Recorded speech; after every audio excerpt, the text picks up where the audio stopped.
तो आज हम बात कर रहे हैं कि young female 25 year old lady जो बिहार के एक पेरिफेरल गांव में रहती है, वहां पे अचानक से उसके पैरों में दर्द हुआ।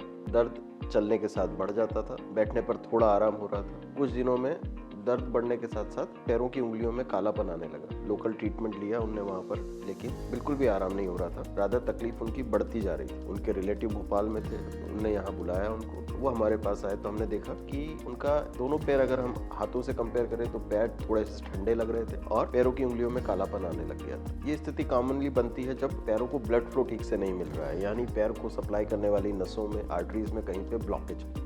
कलर डॉप्लर करने पर साफ साफ पता लग रहा था कि दोनों पैरों में ही ब्लड ठीक से नहीं आ रहा है। तो ऐसी स्थिति में सीटी एंजियोग्राफी होती है, जिससे हमें पता लगता है एग्जैक्टली ऊपरी हिस्से में क्या हो रहा है, जो डॉप्लर पे ज्यादा अच्छे से दिखाई नहीं देता। तो इनका जब हमने सीटी एंजियोग्राफी किया तो हमें पता लगा कि जो पेट की मेन नस होती है, जो दोनों पैरों को ब्लड देने के लिए डिवाइड होती है, एओर्टा के निचले हिस्से से लेकर दोनों पैरों वाली प्रॉक्सिमल नसों में पूरा कंप्लीट ब्लॉकेज है। और ये ब्लॉकेज के कारण पैरों में ब्लड ठीक से नहीं आ रहा है। तो पेशेंट जैसे ही चलने की कोशिश करते हैं तो दर्द होता है, और सीवियर केसेस में इवन बैठे बैठे दर्द होने लगता है, और निचले हिस्से में गैंग्रीन बनने लगता है, निचला हिस्सा खराब होने लगता है। और कई केसेस में अगर इसका इलाज समय पर नहीं करें तो फिर पैर काटने की नौबत आ जाती है।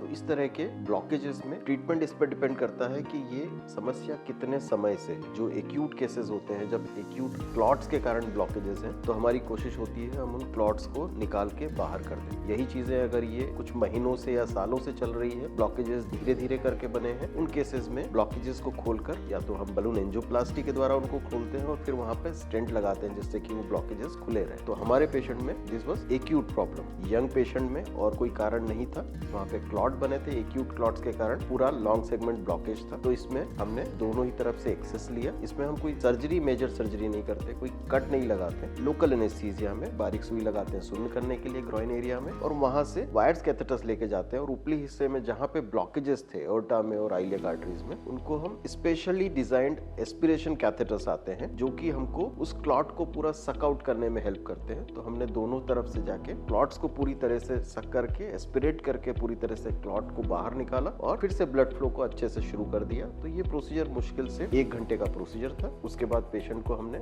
8 घंटे के लिए रेस्ट के लिए रखा, और अगले दिन ही पेशेंट का हमने चलना फिरना शुरू किया। मैं हूँ doctor Kamlesh Talesara, vascular and interventional radiologist. तो आप इस तरह के और केसेस या इस तरह की और जानकारी सुनना चाहते हैं, समझना चाहते हैं, तो हमें सब्सक्राइब करें, और अगर आपके कुछ सुझाव हैं तो हमें कमेंट बॉक्स में जरूर प्लेस करें।